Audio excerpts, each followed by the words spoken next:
Hello beautiful people, আসসালামু আলাইকুম, welcome back to my channel. চলে আসলাম অনেক দিন পরে আরেকটি ব্লগ নিয়ে। আজকের ব্লগটি হলো আমরা যাচ্ছি নারায়ণগঞ্জের সুবর্ণগ্রামে একটি পিকনিকে। আর সেখানে যাচ্ছি আমার বোন, দুলাভাই আর তাদের বেবির সাথে, আমি নারিয়াতার সাথে। সবাই মিলে আমরা সকাল সকাল রওনা হয়ে গিয়েছি সুবর্ণগ্রামের একটি সুন্দর পিকনিকের আয়োজনে। তো চলুন আমার সাথে, দেখা হবে সেখানে আজকে সারাদিনের জন্য আমরা কি কি করেছি। আর আজকের এই যাওয়াটা আমার জন্য সত্যি সুন্দর একটা সুযোগ ছিল। সকালবেলা সুন্দর আবহাওয়ায় আমরা এত সুন্দর একটা জায়গায় গিয়ে হাজির হয়েছি।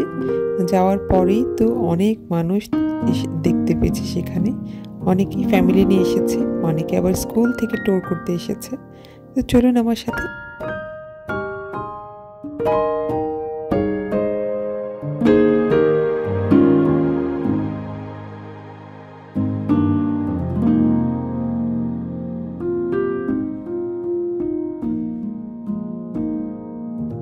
আমরা অলরেডি সুবর্ণগ্রাম রিসর্টে এসে পৌঁছে গিয়েছি। এটা আসলে 15 বিসিএস ক্যাডারের সদস্যদের পুনর্মিলনী পিকনিক হচ্ছে। আর সেই পিকনিকে আমার বোনের ফ্যামিলির সাথে আমি অ্যাজ এ গেস্ট হিসেবে এসেছি। আর এই সুযোগটা আমি অবশ্যই মিস করব না। তারা বলার সাথে সাথে আমিও সেই সুযোগটা একদম লুফে নিয়েছিলাম। আর সেখানে পৌঁছেতেই এত ভালো লাগছিল। সুন্দর একটি সকালে এত সুন্দর একটি জায়গায় এসেছি, আমার তো মন ভরে গিয়েছে। সুবর্ণগ্রামে আসছি রিসর্টে আজকে পিকনিক করতে। সেখানে আপনাদেরকে নিয়ে এসেছি, আমার সাথে থাকুন, দেখা হবে।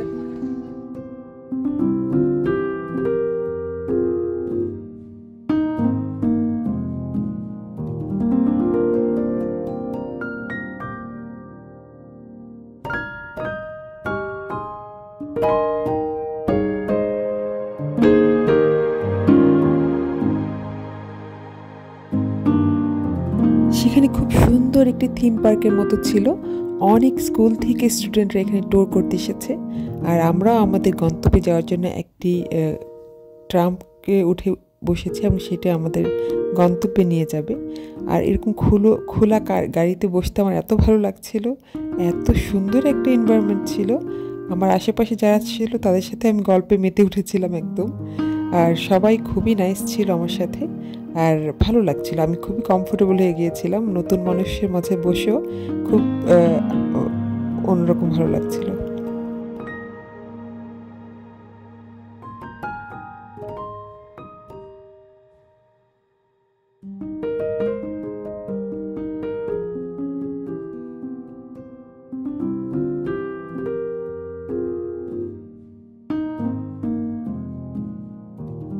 এই তো আমরা চলে এসেছি।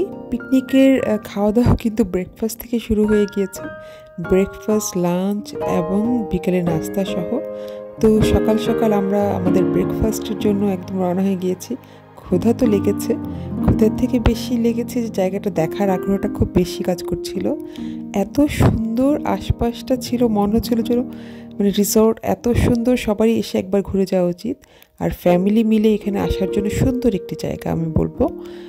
আর এখানে অন্যান্য যারা ভাবিরা ছিলেন, মানে আমার বোনের পরিচিত, সবাই আমাকে ছোট আপু করে ডাকছিল।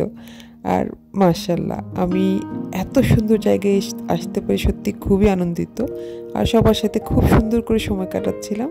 আমার সাথেই থাকুন। পরবর্তী ব্রেকফাস্টে কি কি খেয়েছি সেগুলো দেখাবো। আর আজকে সারাদিনে কি কি করেছি সেগুলো আপনাদের সাথে আমি শেয়ার করব।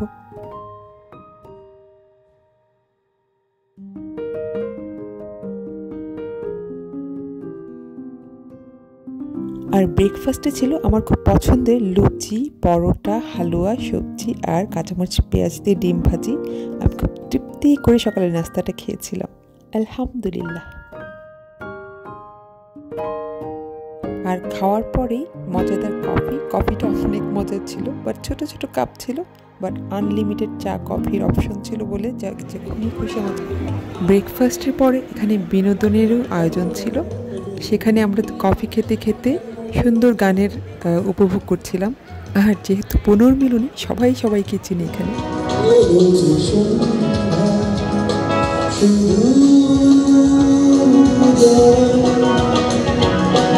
Our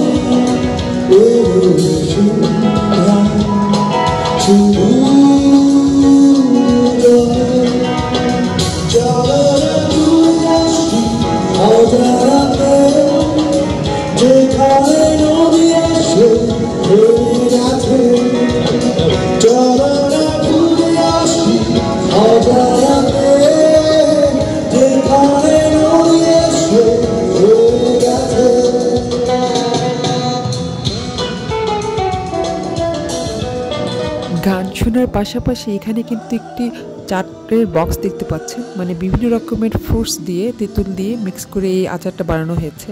এই আচার পেয়ে তো আমি 1 বক্স 2 বক্স খেয়ে 3 বক্স খুঁজছিলাম, মানে এত অ্যাভেলেবেল ছিল। 3 বক্স খেলে পেট খারাপ হয়ে যাবে, সেই জন্য সেই ভয়ে খাইনি।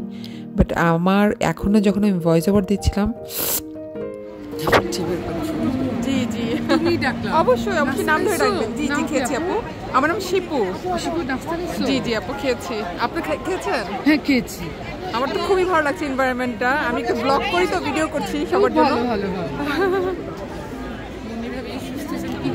আলহামদুলিল্লাহ। এত বন্ধুত্ব, ও তো বেশি এত মজা ছিল সেটা। এনিওয়ে, তারপরে গান শুনে আমরা এখন ওপেন খোলা আকাশের নিচে এসে সবাই এক অপরের সাথে গল্প করছিল। আর জায়গাটাও এত সুন্দর ছিল যে ইনডোরে যতটা ভালো লাগছিল, আউটডোরেও অতটাই আমরা উপভোগ করছিলাম। আর সবার সাথেই পরিচিত হয়ে মোটামুটি সবাই আমাকে চিনে ফেলেছে, আর সবার সাথেই গল্পে মেতে উঠেছি। আর সবাই আমার ব্লগের কথা জেনে আমার ওই সময় অনেক আপুরা সাবস্ক্রাইব করেছেন এবং আমাকে উৎসাহ জুগিয়েছেন, এটাও ভালো লেগেছে আমার।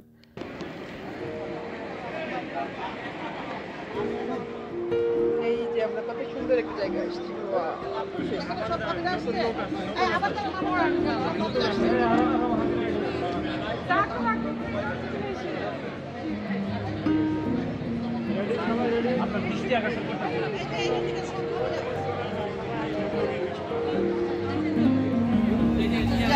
আসতে পারবে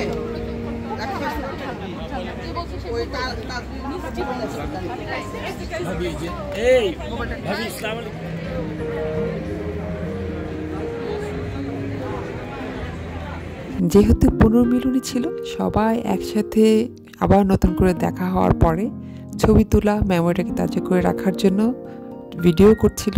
একই সাথে আমিও আমার মেমোরি তাজা করে রাখার জন্য ওই মোমেন্টগুলো ভিডিও করে নিচ্ছিলাম। আর আমার ভিডিওতে কতটুকু বোঝাতে পারছি আমি জানি না, মানে ওখানের ফুলের গাছ, ওখানকার শেডো, ওখানকার মানুষজন, আপুরা ভাইয়ারা, ওখানকার খাবারের গল্প, ওখানকার চা কফি সব কিছু মিলেই মানে আমি জানি না আমার এত ভালো লাগছিল। আমি শুধু বলতে ইচ্ছে করছিল সবাইকে, প্লিজ আপনারা যে ঘুরে আসবেন নারায়ণগঞ্জের সুবর্ণগ্রাম রিসর্টে। এত সুন্দর একটা আয়োজন। আর এই যে চা কফি তো আনলিমিটেড, সবাই তো চা কফির পাগল। আর চা কফিতে আড্ডাটা জমেও ভালো। সবাই মিলে কিন্তু আমরা একটু পরপর চা কফি খাচ্ছিলাম আর খুব মজা করে জমিয়ে আড্ডা দিচ্ছিলাম।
আর এখানে সব বিউটিফুল আপুরা খুব উৎসাহের সাথে আমার ব্লগে জয়েন করছিল, যেটা দেখে আমার নিজেরই এত ভালো লাগছিল। আমার মনে হচ্ছিল যখন কেউ এরকম উৎসাহ দেখায়, ভিডিও করার আগ্রহটা 10 গুণ বেশি বেড়ে যায়।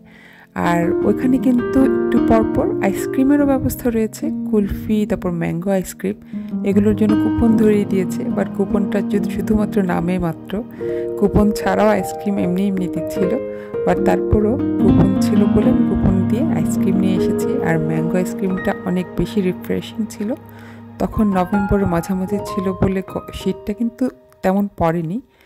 আর এই আইসক্রিমটা খেতে তখন সত্যি খুব ভালো লাগছিল।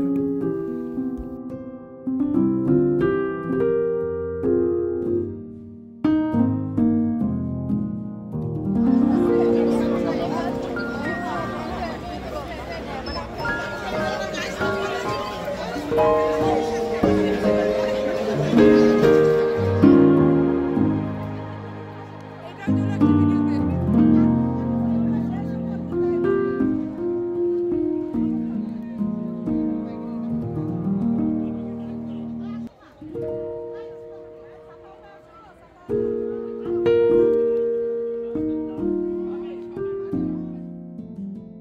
আর এই যে আমার বোনের মেয়েটা এখন এসে জয়েন করলো, তার আসলে একটু কাজ ছিল সকালের দিকে, তাই সে লেট করে এসেছে আর এখন এসে আমাদের সাথে জয়েন করেছে। She is my only partner in Bangladesh, যার সাথে আমার সময়টা খুবই ভালো কাটছিল। আর ওকে ছাড়া মনে হচ্ছিল যে মানে আমার সময়টা একটু স্লো হয়ে গিয়েছে। ও আসাতে এখন আমার আবার সেই এনার্জি চলে এসেছে। এখন ওর সাথে বাকি সময়টা খুব ভালোই কাটবে আশা করছি।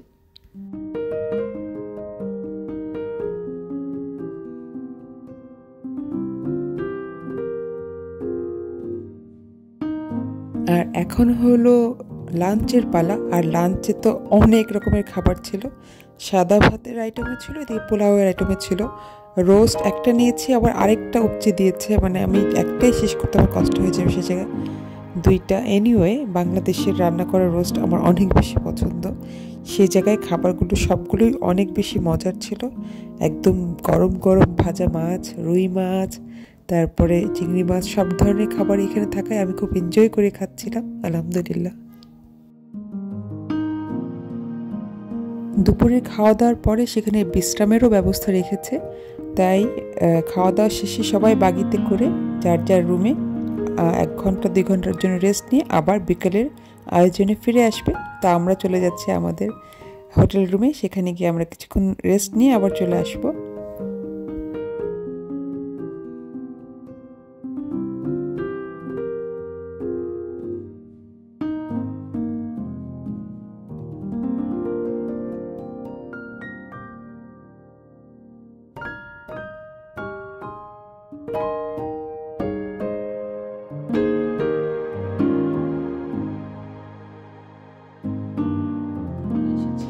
রেস্ট নেওয়ার জন্য, তারপরে আবার ব্যাক করে যাব পিকনিকের প্রোগ্রামের স্পটে।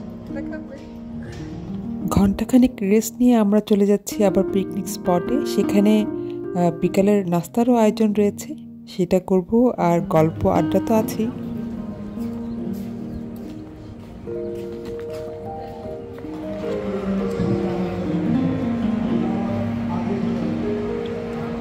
ফ্রেশ হয়ে আবার বের হলাম।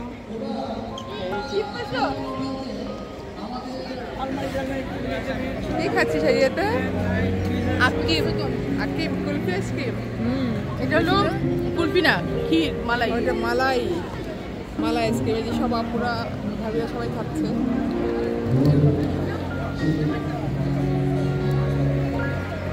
বিকালে এখন ক্ষীরের আইসক্রিম, তারপরে জিলাপি আর চিতই পিঠা, ধনেপাতা ভর্তা দিয়ে খাওয়া হবে।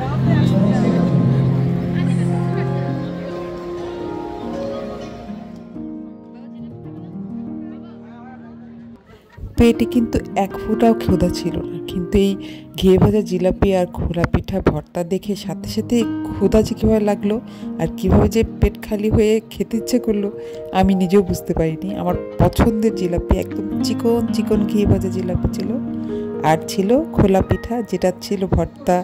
সব খেয়ে দিয়ে এখন আমরা লাকি ড্রয়ের যে অ্যানাউন্সমেন্ট সেটার জন্য বসে আছি। লাকি ড্র তো আমাদের কপালে নেই, বাট যাদের কপালে ছিল তাদের কপাল একদম ভালো মতোই ছিল। এক একজন 2-3টা লাকি ড্রতে ড্র হয়ে পুরস্কার পেয়েছে এবং তাদের জন্য অনেক অনেক হ্যাপি। যাই হোক, সব মিলে আজকে সারাদিনের প্রোগ্রামটা ভালোই লাগছিল। আর শেষে কিন্তু আরেকটা সারপ্রাইজ আছে, সেটা আমার সাথেই থাকুন, দেখতে পারবেন।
গলার মণিহার।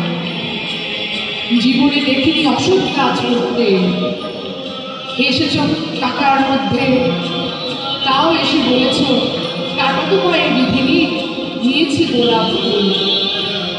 অসুস্থ হয়ে পড়ে আছি, খাবার হয়ে গেছে পেটো, তাও তুমি বলেছ এত ভালো। হে মানব মানবী, জানো কি একটু পর কত দিনে পাওয়া যায়? কিছুই তো সাধনা করিনি প্রভু, কেমন করে পেলাম তাকে? প্রভু বলো তো, বসন্ত বাগানে প্রতিদিন কেন আসে না এরকম মানব মানবীর জীবন? প্রভু তোমার অসংখ্য ধন্যবাদ। সবাই তো কবিতা গান গেয়েছে, এখন গাবে আরিয়াতা আমাদের সবার রিকোয়েস্টে। সারপ্রাইজ! আসলে আরিয়াতা খুব সুন্দর গান গায় মাশাল্লাহ, কিন্তু সে অনেক দিন ধরে কয়েক মাস বা অলমোস্ট বছর হয়ে গেছে সে প্র্যাকটিস করছে না, যেহেতু পড়াশোনায় একটু বিজি হয়ে গিয়েছিল।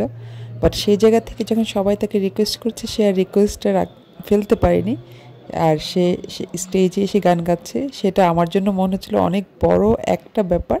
বাট মাশাল্লাহ, তাকে অনেক অনেক থ্যাঙ্কস সেই জন্য মা।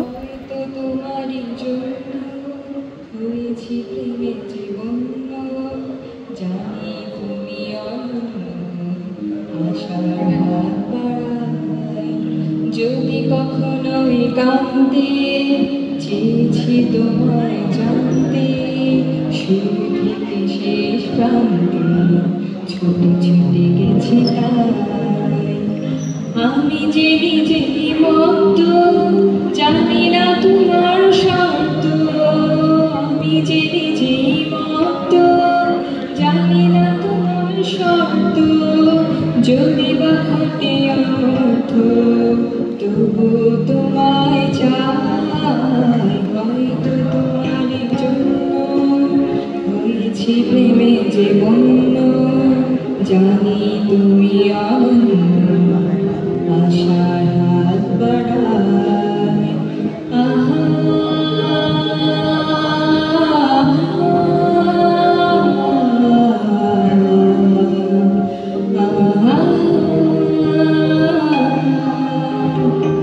আমি যে দুরন্ত দু চোখে অনন্ত, ঝরে দিগন্ত জুড়ে স্বপ্ন ছড়ায়। তুমি তো বলো নিবন্ধ, তবু কেন প্রতিবন্ধ? তুমি তো বলো নিবন্ধ, তবু কেন প্রতিবন্ধ?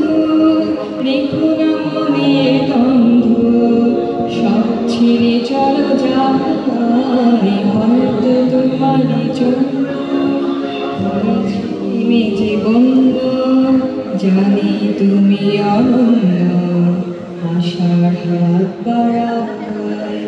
যদি কখনো একান্তে চেয়েছি তোমায় জানতে, শুরু থেকে শেষ প্রান্তে ছুটে ছুটে গেছি তাই।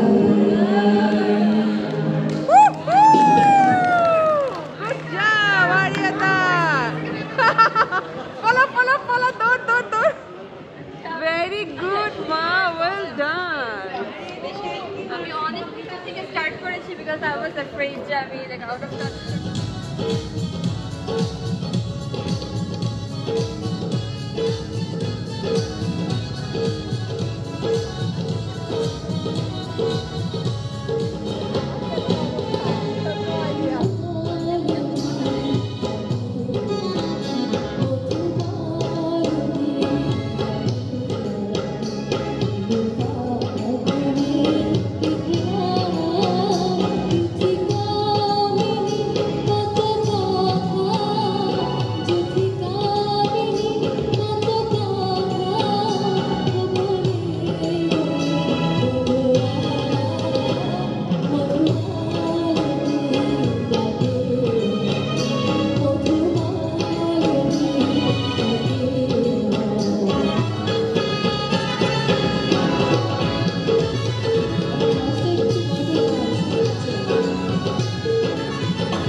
আমি একদম ব্লগের শেষ প্রান্তে চলে এসেছি।